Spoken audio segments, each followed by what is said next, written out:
You know, you can actually change the direction of your life. Life is not designed where you just wake up and see how it go and you react. You have a determining voice into where your life can go. Understanding self-worth is the beginning of progress. If one of us can do it, all of us can do it. I can read, you can read. I can understand, you can understand. The few simple things I did and tried revolutionized my life in 5 years. There isn't anybody here that can't do it. Change from nothing to something. Change from broke to rich. If any of us can do it, we all can do it. That's the kind of value you should place on yourself. If he can change, I can change. If he can get it done, I can get it done. That's the attitude about yourself. You're supposed to evolve, not be the same way. Life is a fight for territory. And once you stop fighting for what you want, what you don't want will automatically take over. You have no idea of what you can do, of what you can accomplish. Eye has not seen, ear has not heard, nor has entered the heart of mankind what God has in store for you. You got to be willing to go all in for you. I just got tired of somebody telling me what time to be there, how much I'm worth. Now, in transforming our lives, we don't start with attitude. We don't start with the inspiration here. We start with education. Life change does not start with inspiration. Life change starts with education. My teacher put it in blunt, simple language. He only went to the 9th grade in school, so. He said, Mr. Owen, after 6 years living in America, pennies in your pocket, nothing in the bank. Schoaf said, I just got one simple explanation for that. You've messed up. Don't need some teacher to come by and tell you. Be your own best teacher, saying, hey, let me make a list of some places I've messed up. Activity. Taking action. And the activity is the miracle-working piece. Miracles work. God says, if you'll plant the seed, I'll make the tree. Number one, gives God the tough end of the deal.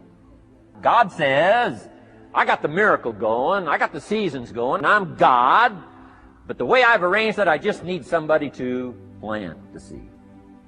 If you're willing to take these two qualities, philosophy and attitude, and invest it into activity, you can have a miracle.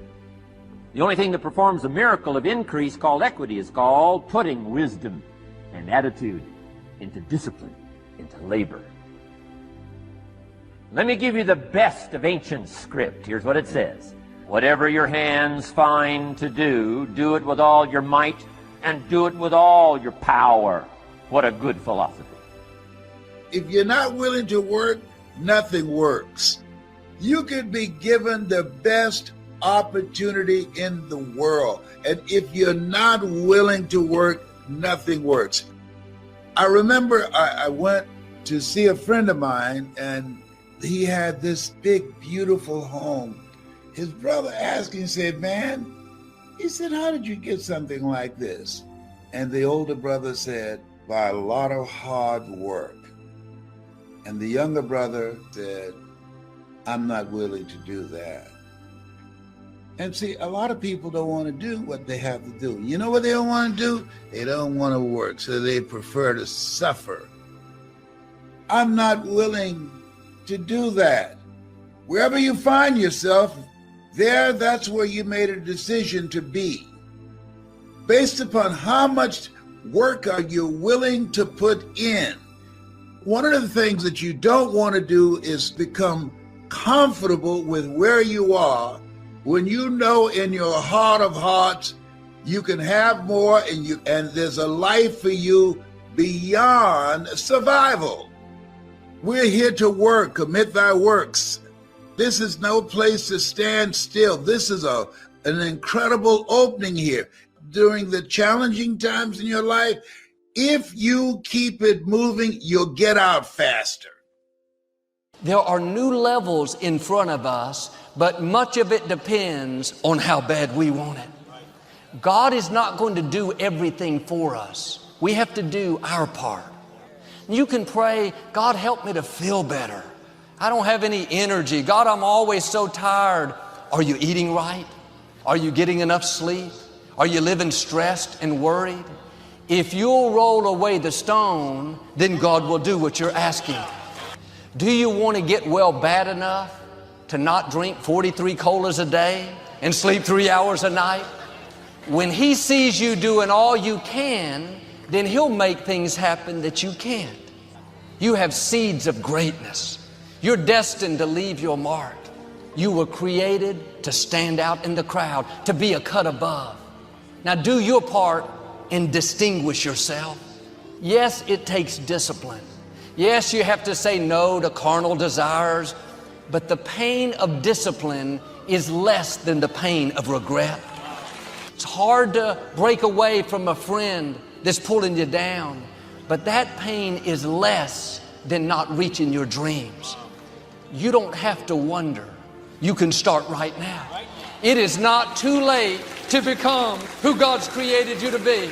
The question is, do you want it bad enough? Make this decision. I am not going to live complacent, passive. I'm going to pursue what God put in my heart. I'm going to come up higher in my relationships. How bad do you want it? The difference between a dream and a wish is a wish is something you just hope it happens, but a dream you put actions behind. Wishing isn't going to get you anywhere. And the people that succeed don't always have the most talent, the most opportunity. Many times they simply want it more than others. Being passive and indifferent will keep you from your destiny. Here's the principle. If you're not hungering after anything, you're not going to be filled. You can teach people to have faith. You can encourage them to believe, but you can't make people be hungry. Do you want it bad enough? Have you let people talk you out of it, steal your passion, cause you to settle? You may have had some setbacks, but you have to be relentless when it comes to what God put in your heart. And sometimes we talk ourselves out of it. It's too hard. Can't write that many letters. I don't have a computer. It's amazing what we'll do when we want something bad enough. Quit telling yourself it's too hard. It's too early. You can do what you want to do. Don't miss your destiny because you didn't want it bad enough. It's worth being uncomfortable for a season, to get up early, to try it again, to do what others aren't willing to do. You can break that addiction if you really want to. You can forgive that person that hurt you. You can accomplish your dream if you want to bad enough. Your will is one of the most powerful things you have. It's not just willpower, it's the blessing of God helping you. But it kicks in when God sees you doing all you can do. But I wonder if you've convinced yourself you can't do something that you really can do. It may not be easy, but your destiny is calling. Don't let people talk you out of it. Don't let circumstances convince you that you can't. There are great relationships, healing, abundance. My question is, how bad do you want it? When you focus on the possibilities, on working on finding a solution, keep the faith even as things are going on right now with all the divisiveness, with all the lies. Keep the faith. Oh, keep the faith. You were born to do great things.